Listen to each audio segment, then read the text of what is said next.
So hello guys, welcome to my channel. Today I'm going to discuss on the topic of learning, which is the fourth chapter of psychology, where we will study about models of learning, behavioral theory, cognitive models, shaping behavior, schedule of reinforcement, behavioral modification. So first talking about learning. So it is a relatively permanent change that changes the behavior by the practice and experience, socialization, language development, knowledge development in various aspects of the life through learning and training. Now there are models of learning. So behavioral theory, there is two types: operant learning and classical conditioning. Next we have cognitive model, which is social or observational model. So talking about behavioral theory of learning, the learning occur by the habit due to chain of reflexes. So it shows SR paradigm. It includes the theory of conditioning.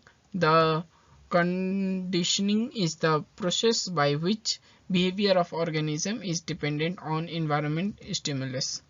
So there are two forms: classical conditioning learning, which is Pavlovian conditioning, and next we have operant conditioning.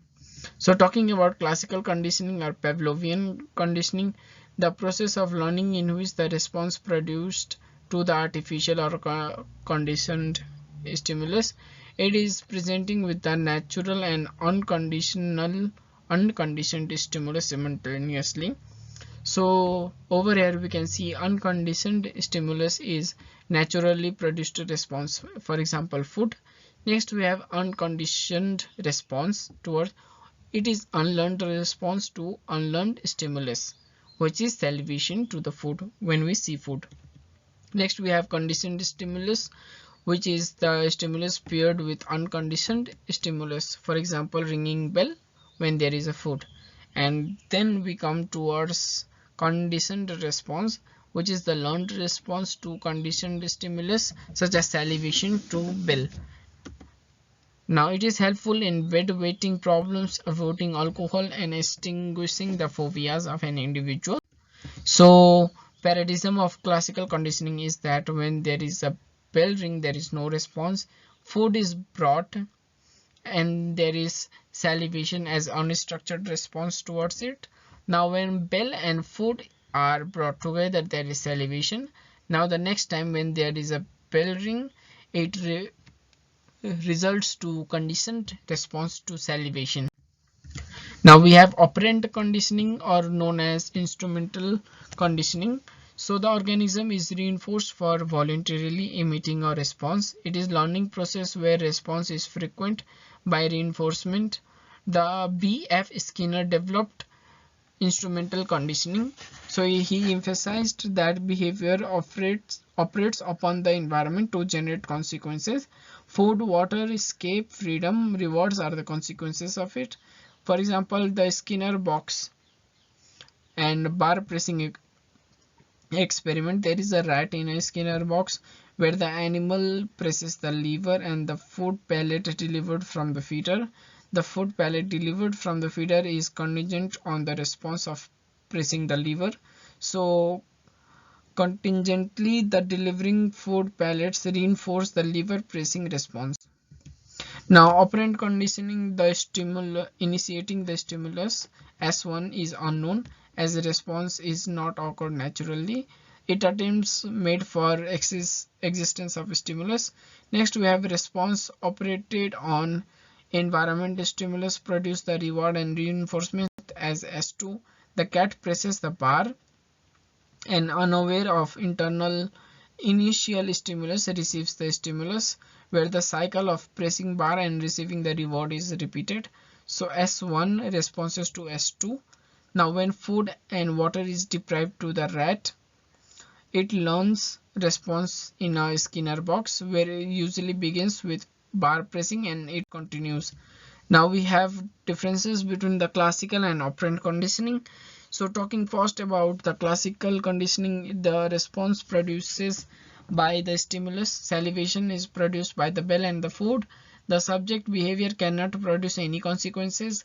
Reinforcement follows stimulus and food follows the bell. The association made between two stimuli, there is bell and food. Next we have operant conditioning. It is the response of the bar pressing made voluntary by the organism occurrence. It is the response of subject produces the consequences as bell press. It is the reinforcement follows the response. Food follow the bar press. The association is made between the response, that is bar press, and the stimulus food. Now we have cognitive model and theory. Theorists stress on the role of organism in any learning.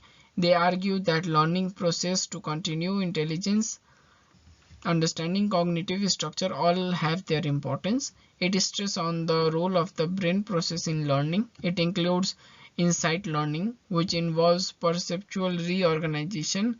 The solution comes immediately after a period during progress made. So it relies on Gestalt, who believes on wholeness. Now we have social learning, which is also known as observational and imitation learning. So the learning by observing or imitating others. The observer make a response by watching others. Learning occurs by observing the action of other people in its consequences. It is viewed as social learning. It involves learner model. There are 4 factors in occurrence of observational learning. So there is first attention process, there is focus of others behavior. Next we have retention process, it retains the representation of others behavior in our memory. Next we have production process, to act on these memory representations. And now finally we have motivation and reinforcement, which means meaning and usefulness to us of the information we have acquired through it. Now we have applications of learning theory. So shaping behavior, method of shaping, and schedule of reinforcement, which includes continuous reinforcement schedule and intermittent reinforcement schedule, and behavior modification. Now shaping behavior, the process of teaching the complex behavior by rewarding the closer approximation of desired behavior. Reinforcing behavior is similar to the behavior we want to learn. It underlies the learning of many complex human skill. Now shaping of behavior, there is positive reinforcement, where stimulus in which its introduction increase likelihood of the behavior which is pleasant. Next we have negative reinforcement, where the stimulus in which the removal or withdrawal decreases the likelihood and for the termination and withdrawal a person seeks. Now we have punishment, it is the reduction of the behavior through the positive or negative stimulus causing a unpleasant to eliminate. Next we have extinction, where to eliminate the reinforcement, that is to maintain the behavior, leads to gradually extinguished. Now we have a schedule of reinforcement, so it is the frequency or the timing of the reinforcement following the desired behavior. There are 2 types of schedule. So over here we can see continuous reinforcement schedule and intermittent reinforcement schedule. So talking about the continuous reinforcement schedule, it enforces the desired behavior each and every time demonstrated. For example, late coming employees, it is hardly complimented. Now we have intermediate reinforcement schedule, where not every time reinforcement but given enough to make the behavior worth repeating. It makes resistance to existence then continuous. There are 2 types, ratio schedule and interval schedule type of intermediate reinforcement schedule. So under ratio schedule, how may response subject makes, and next we have interval schedule, how much time passes since the previous reinforcement. Now we have reinforcer, it is the stimulus whose presentation and removal increases the probability of the response of recurring. So enforcement, we have fixed ratio schedule and variable ratio schedule. Under the fixed ratio, the given only after a certain number of responses, that is salary. Variable ratio occurs upon the varying number of responses rather than fixed, such as allowance. Now we have behavioral modification.